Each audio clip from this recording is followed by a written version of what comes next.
வணக்கம், இது உங்கள் சிவி ஜோன். எல்லாரும் எப்படி இருக்கீங்க? இப்போ பற்றின ஒரு சம்பவம் நடந்துட்டுருக்கு லைவில். அதாவது இந்த வாரம் முழுக்க பார்த்தீங்கன்னா இந்த ராஜா ராணி டாஸ்க் மூலமாக நிறைய பேருக்கு ஒரு பெரிய மன உளைச்சலாகி போச்சு. குறிப்பாக வந்து மஞ்சரி இந்த வாரத்தை மறக்கவே மாட்டாங்க. மஞ்சரியால் மற்ற பாய்ஸ் அண்ட் கேர்ள்ஸ் மறக்க மாட்டாங்க. ஏன்னா ஒரு கேப்டனாக வந்துட்டு இவ்வளவு கேவலமாக நடக்க முடியுமா, இவ்வளோ சர்வாதிகாரமாக நடக்க முடியுமா அப்படின்ற மாதிரி மஞ்சரி பண்ணாங்க.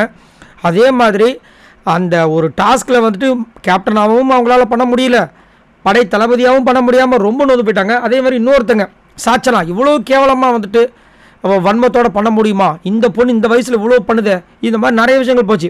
இப்போ திடீர்னு ஒரு ட்விஸ்ட்டு கொடுத்துருக்காரு. என்னென்னா இந்த ஆடியன்ஸ் போல் அந்த மாதிரி ஒரு விஷயம் வந்துச்சு. அதில் பார்த்தீங்கன்னா பாய்ஸ் வந்து கேர்ள்ஸ்க்கு சமைச்சு கொடுக்கணுமா, இல்லை கேர்ள்ஸ் வந்து பாய்ஸ்க்கு சமைச்சு கொடுக்கணுமான்னு ஒரு ஓட்டிங் போல் வச்சுருக்காங்க. அதில் வந்துட்டு பாய்ஸ் தான் வந்துட்டு சமைச்சு கொடுக்கணுன்ற மாதிரி வந்துருச்சான். இது எந்த மக்கள் சொன்னாங்க தெரியல, அந்த பிக் பாஸ் சொல்லிட்டாங்க. அங்கே வந்துட்டு அந்த விஷயங்களை வந்து சொன்னவொடனே பாய்ஸ் டீம் என்ன பண்ணுறாங்க, அப்போ நாங்கள் ஒரு ரிக்வஸ்ட் வைக்கிறோம், 2 பேருக்கு பதில் நாங்கள் வந்து எங்களுக்கு இஷ்டம் போல் வந்து இது பண்ணிப்போம், ஏன்னா இத்தனை பேர் சமைக்கணும்னு நாங்கள் ஒரு கூட்டு விருந்து மாதிரி வந்து உங்களுக்கு வச்சு விட்றோம், எங்களுக்காக சிக்கன் கேளுங்க அப்படின்னும் போது அவங்க வந்துட்டு யோசிக்கிறாங்க. கேர்ள்ஸ் டீமும் ஆமாம் எங்களுக்கு நேற்றுலேருந்து சிக்கன் சாப்பிடணும் ஆசையாக இருக்குன்றாங்க.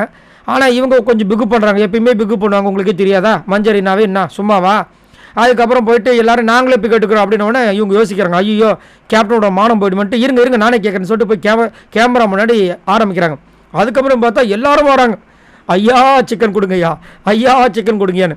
வெளியில் இருக்கும்போது டப்புன்னு ஒரு கடையில் போய் எல்லாத்தையும் வாங்கி சாப்பிட்டு நம்ம இப்போ உள்ளே இருக்கிறதுனால எவ்வளோ பேர் ஆட்களாக இருந்தாலும் சரி அவங்களால இப்போ எதுவுமே வாங்க முடியாது. அதை வாங்கினா கூட ப்ரொவிஷன் டாஸ்க்குன்னு ஒன்று வரும், அதில் வந்துட்டு வின் பண்ணி அந்த காசை வச்சு தான் வாங்க முடியும். இந்த வாட்டி நிறைய அமௌண்ட் இருந்துச்சு, பட் என்ன பண்ணுறது, அதை விட அதிகமாக வந்துட்டு பொருள் எடுத்ததுனால எல்லாம் ஓகையாக போச்சு. ஸோ இப்போ வந்து எல்லோரும் இந்த மாதிரி கதறி எல்லா கேமரா முன்னாடி ஒருத்தராக வந்துட்டு கெஞ்சி கூத்தாடுறாங்க, ஐயா எங்களுக்கு கொஞ்சம் சிக்கனை அமுச்சு விடுங்கயான்னு.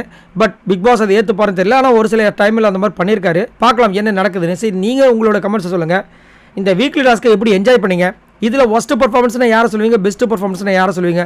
மறக்காமல் இந்த வீடியோக்கு ஒரு லைக் தட்டி விட்டு மறக்காமல் நம்ம சேனலை சப்ஸ்கிரைப் பண்ணுங்கள். பாய் நண்பர்களே.